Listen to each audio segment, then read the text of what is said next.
Baha ikaze bakunze Musika Boss Empire, kanizere ko imirimo yanyu yagenze neza cyane.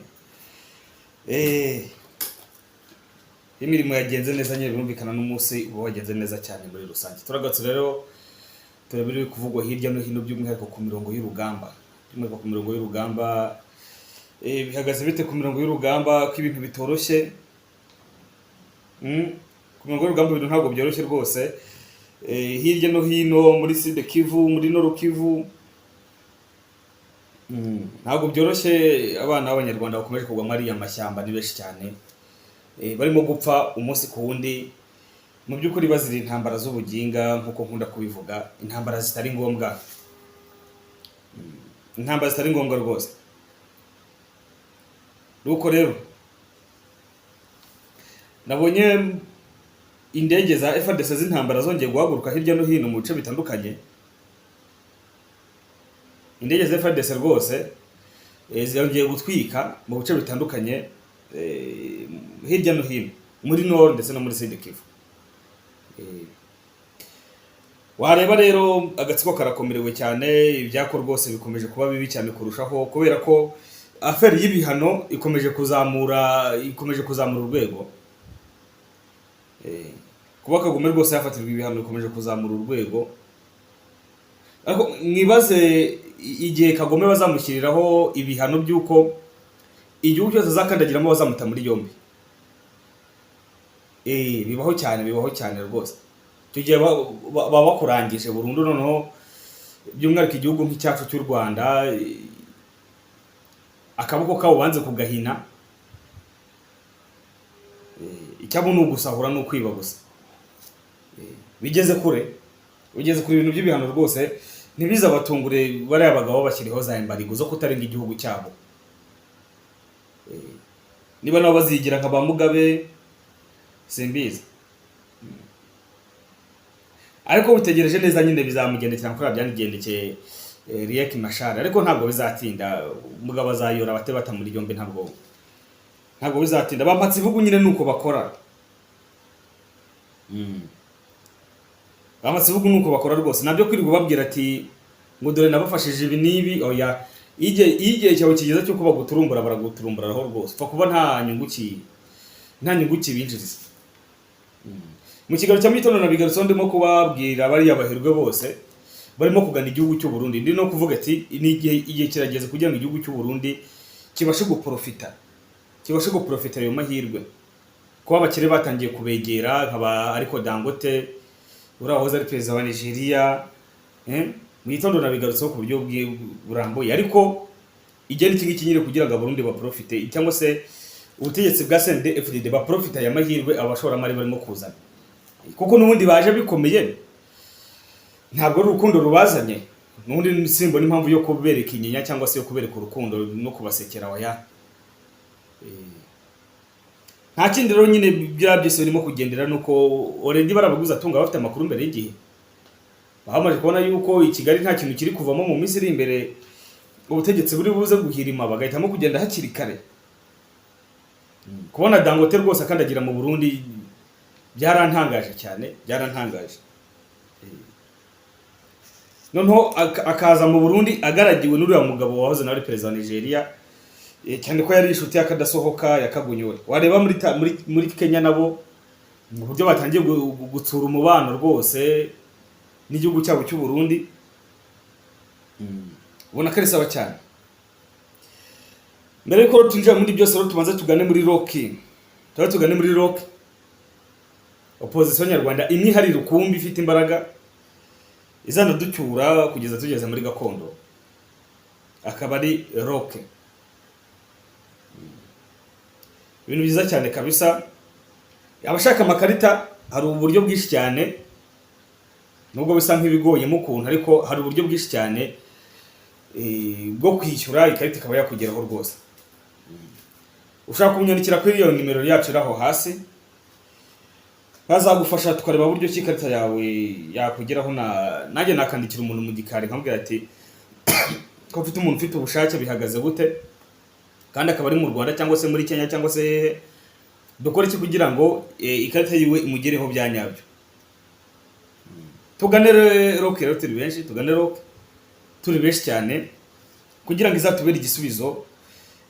Abagabo n'abagore b'abanyapolitiki igihumbi ijana bishyize hamwe. Ubwo mvuze igihumbi navuga n'undi n'abandi bagiye bashimikiye nyuma ya babandi bahari abagara, kuko bari ijana nabo kutwereka, ariko inyuma yabo hari abandi benshi. Mvuze igihumbi nabwo ntabwo naba nibeshye cyane, ariko nyine tuvuga uko biri nyine ni ijana baturutse mu gihugu hose mu moko yose. Nta bandi bashoboye kubikora ni roke yonyine. Abandi bihangane, nkunze kumva abantu muri nomise barimo kuvuga ati nyakubahwa Perezida Thomas yemeye ibiganiro, ariko nyine ni ukumva nabi cyangwa se ni ikibazo nyine cyo kutamenya ibya politiki uko ibintu biba bihagaze. Noneho amakuru yacu twakomereze muri Warikare, hariya muri Mpinga. Muri Warikare hariya muri Mpinga nk'ibisanzwe ntabwo aho ngaho ari ubwa mbere mpavuze. Hano muri Mpinga aha ngaha mu busanzwe RDF irahashaka nk'uko bifuzaga Uvira ni nako bifuza Mpinga rwose. Ntabwo byaje kubahira kuko bagerageje kwinjira muri Mpinga bakira aho hafi rwose batarayinjiramo ku birometero bike cyane na Mpinga. Indege za FRDC ziba ziraje zitwika aba RDF bose basubira inyuma muri Mpeti ndetse na Minjenje. Murumva rero ko FRDC yasikoresha ububasha bwayo ikoresha indege, RDF batasubiza inyuma. Irampinga ntabwo yafatwa biragoye. Irampinga ntabwo yafatwa biragoye bizava kure cyane bizanabagora. Bizabasaba kure kubunebwe kugira ngo bashe kugira. Ubwo rero izo ndege zidafite abadereva za drone nyine nizo zirimo guhashya RDF, akaba ari drone H4 ntabwo ari drone kamikaze no kurande rw'inkotanyi. Nuko uyu musozi wa Mpinga rero RDF ushaka kubera ko hariho amabuye menshi cyane. Mr. Skeleton rero uri mu rugwiro hariya biramusaba imbaraga nyinshi cyane. Ntabwo biri buze kumukunda ariko Mpinga yifata gutyo gusa oya ntabwo byakunda rwose. Nuko munyemerere nkoresha imvugo ya BBC yagize ati Somambike wa Donald Trump Eric Prince yohereje itsinda ry'ingabo ze zikoresha amadrone mu gucunga umujyi wa Uvira. Iyi ni imvugo ya BBC. Nubwo ari amagambo nkangahe nakuyemo birumvikana ariko nta cyavuze kinini cyane, igifite ibyo bivuze n'ibinanditsemo hano. Somambike wa Donald Trump Eric Prince ni Somambike wa Donald Trump.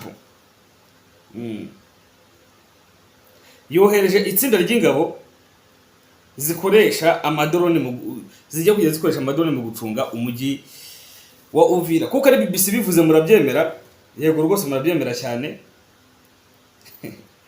Iyo tubivuze tuba turaba YouTuber. Sinzi iyo BBC yivuze yaba ari iki, ariko mbona byo bitakumwemera byihuse cyane. Nuko rero aya makuru BBC yaduhaye uyu munsi muri amasaha y'ijoro rwose ni amakuru nibura agiye kumara nk'ibyumweru bitatu ibintu byarabaye kera bigeze kure. Ubwo Somambike Eric Prince harashize iminsi narabonye inkotanyi zasaze ngo zaramufashe. Hari abantu bigeze babimbaza mu gikari ndavuga ati ibyo ngibyo nukurota ntabwo byakunda, kandi kuko nyene nukurota ntabwo byakunda. Eric Prince baramufata ni mwene wabo, ni igiki ni mwene wabo kabarenze kure cyane. Ntabwo rero Eric Prince bigeze bamufata oya nukubeshya abari gushyushya imitwe y'abakurikirana izi mbuga nkoranyambaga zacu. Ubwo rero bari abasirikare ba Eric Prince bageze muri Operateur de Uvira, bashyika muri Operateur de Fizi ndetse na hariya mu bice bya Ruzizi. Nibo barimo kwa control rwose. Bano bagabo ba Eric Prince no barimo kwa control. Ashize iminsi tubereka ama video bari kumwe na FARDC bagaragara hariya mu mujyi wa Uvira. Ntabwo ari abantu bihishana, abantu bagaragara cyane rwose. Nuko amakuru yacu tutakomeza hano ngaha muri Rucuru aho bita muri Tongo ndetse n'abamba na Bambo. Rucuru RDF irimo kurasa yari irimo kurasa kuri Wazalendo mu minsi yashize. Mu minsi yashize ko ni ku munsi w'ejo gutyo. Nibwo hari muri Rucuru RDF yarashe kuri Wazalendo. RDF yaje gukoresha za drone zabo za kamikaze ariko ntacyo byigeze bitanga. Wazalendo babasha gukomeza gukontorera ibyo bice ndetse RDF isubira inyuma cyane ku buryo bukomeye. Ibyabo bishobora kuba bibi cyane. Nuko bihagaze bakunzi ba MC Kabosi Empire ahanga akaba ari hariya muri Rucuru. Reba gukoresha indege ugakoresha imbunda zawe ziremereye zose ariko bikarangira n'ubundi utsinzwe ugatsindwa n'umuntu w'umusevili. Uvugwa ko ari umuvolonte mu kurwana akagutsinda. Nangiza ngo abana mwabahaye imyitozo nta myitozo mwahaye bano bana b'abasirikare ntayo. Nayo rwose pe. Nuko rero ibyo nibyo biri kurara muri Rucuru aho RDF irimo gukoresha amadrone za drone zabo bita kamikazi bohereza zigatazishwanyukiro bazohereje. Ariko n'ubundi ntacyo biri kubamarira ko n'ubundi Wazalendo barimo kubakubita bakasubiza inyuma. None dusumikire muri Minembwe. Muri Minembwe hagiye gushira ibyumweru bibiri intambara irakuraho. Intambara iri hara muri Minembwe rwose hagiye gushira ibyumweru bibiri intambara idakuraho. Ku isaha y'isa 8 z'uyu munsi nibwo FARDC ndetse na Wazalendo baje gukora igitero kiremereye cyane bagikorera hariya muri Minembwe centre nyine. Ubwo ngaho turi muri hara za Minembwe.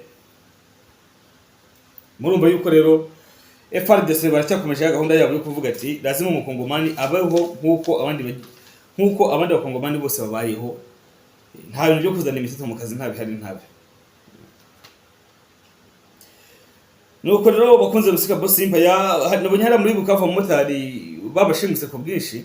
Hara muri Bukavu babashimuse babajyana hataramenyekana. Babajyana hataramenyekana rwose. Hara muri Bukavu rwose. Ubwo rero namahirwe nasanga batabajyanye mu bigo by'imyitozo. Namahirwe rwose. Angaka rero hariya muri Bukavu byabereye ibintu bikaba bitoroshye cyane. Dutegereje turebe rero n'iki kigiye gukurikira. Eric Prince yahageze tumaje kureba RDF irimo kwigamba gukoresha amadrone rwose mu bigano byabo bari kubivuga ku mugaragaro yuko bari gukoresha amadrone. Batanye umutwe basaze ibintu byabacanze ibintu byabayobeye. Ntago byoroshye. Nuko rero bakunzi ba MC Kabosi Empire kabashimire bwe twabonye kuva ku moto wa mbere kugeza ku banyuma bwira ati mukomeze mugire ibihe byiza, mukomeze mudushyikire mukanda subscribe rekesha commentaire. Ibiganiro byacu byo nakagaruka kubera ko turi hano kubera mwebwe uko byagenda kose. Lazima tujye tuganira tugezanyeho amakuru. Merci. Nous avons été reçus par Son Excellence Madame la Première ministre au sujet de la question épineuse de l'occupation de notre territoire par une société rwandaise MTN qui commence à exercer dans notre pays en utilisant nos fréquences sans avoir d'autorisation. Il fallait que nous venions avec les régulateurs, les présidents de la RPTC, mais également les opérateurs concernés, notamment RTL, Orange et Vodacom. Nous avons présenté la question et nous avons dit de Madame la Première ministre les orientations. La question reste technique. Une communication technique se fera autour de la question et les instances politiques viendront après. Et pour le moment, la Première ministre a donné des instructions précises pour que les techniciens, c'est-à-dire l'RPTC qui va pouvoir communiquer sur la question et arriver à saisir les autres instances internationales autour de la question. Voilà en quelques mots ce qui a fait l'objet de notre audience auprès de Madame la Première ministre du gouvernement. Voilà, les problèmes de la qualité des services de communication a eu l'objet de plusieurs réunions, et nous sommes même avec les régulateurs et les opérateurs de ces réunions. Les solutions idoines sont en cours.